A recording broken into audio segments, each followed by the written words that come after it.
ये चौथा सवाल है, ये लिखा है सिद्ध कीजिए कि किसी वर्त के किसी व्यास के सिरों पर खींची गई स्पर्शरेखा समांतर होती है। ये हमारे पास एक वर्त दे रखा है, ये वर्त है, ये इसका केंद्र है ओ, ये लिखा वर्त के किसी व्यास, तो ये हमने व्यास खींचा, ये भी इसका वर्त का क्या हो गया हमारे पास, ये व्यास हो गया। अब वर्त के किसी व्यास के सिरों पर खींची गई रेखा, ये रेखा खींचते हैं हम सिरों के ऊपर, ये क्या खींचा, ये हमें ये सिद्ध करना है कि रेखा आपस में क्या है, समांतर है।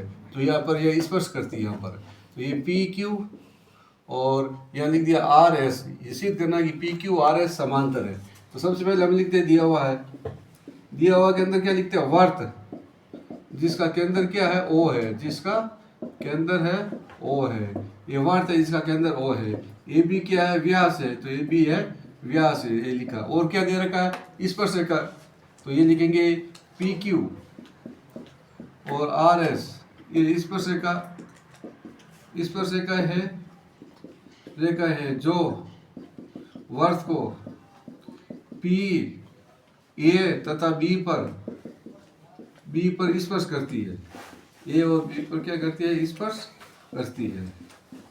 ये पी क्यू है, ए पर स्पर्श करती है, आर एस है, ये बी पर स्पर्श करती है। सिद्ध क्या करना है हमें, ये दोनों रेखा समांतर है, सिद्ध करना है हमारे पास पी क्यू समांतर आर एस, ये सिद्ध करना है। उपपत्ति में देखिए आप, उपपत्ति के अंदर हम क्या लिखते हैं, देखो ये ओ ए वर्त की त्रिज्या है और ये स्पर्शरेखा है, तो हम यहाँ क्या लिखेंगे, ओ ए वर्त की त्रिज्या, वर्त की त्रिज्या है, और पी ए क्या है, पी ए स्पर्शरेखा, पी ए स्पर्शरेखा है।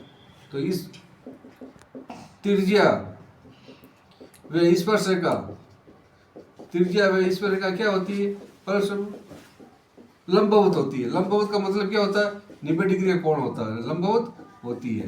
यानी कि जब ये स्पर्शरेखा खींचते हैं, ये त्रिज्या है, तो यहाँ कितने डिग्री का कोण बनता है, 90 डिग्री का।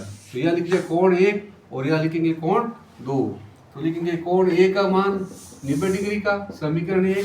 इसी प्रकार देखिए आप, इसी प्रकार से कोण 2 का मान क्या है, 90 डिग्री का, समीकरण 2।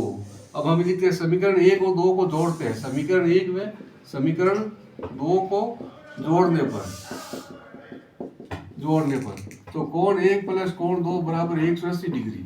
अब देखिए हमारे पास ये एक दो रेखा है और इनके बीच का ये अंतखंड के कोण है, तो हम यहाँ क्या लिखेंगे, दो रेखाओं के बीच का अंतखंड के कोण, अंतखंडों के कोणों का योग, कोणों का योग 180 डिग्री हो, 180 डिग्री हो तो रेखाएं क्या होती है, समांतर होती है, रेखाएं समांतर होती है, समांतर होती है। जब इन दोनों के बीच के अंतखंड के कोणों का योग कितना होता है, 180 होता है ना, तो रेखा समांतर होती है। तो हम लिखेंगे पी क्यू समांतर आर एस, ये सिद्ध हुआ।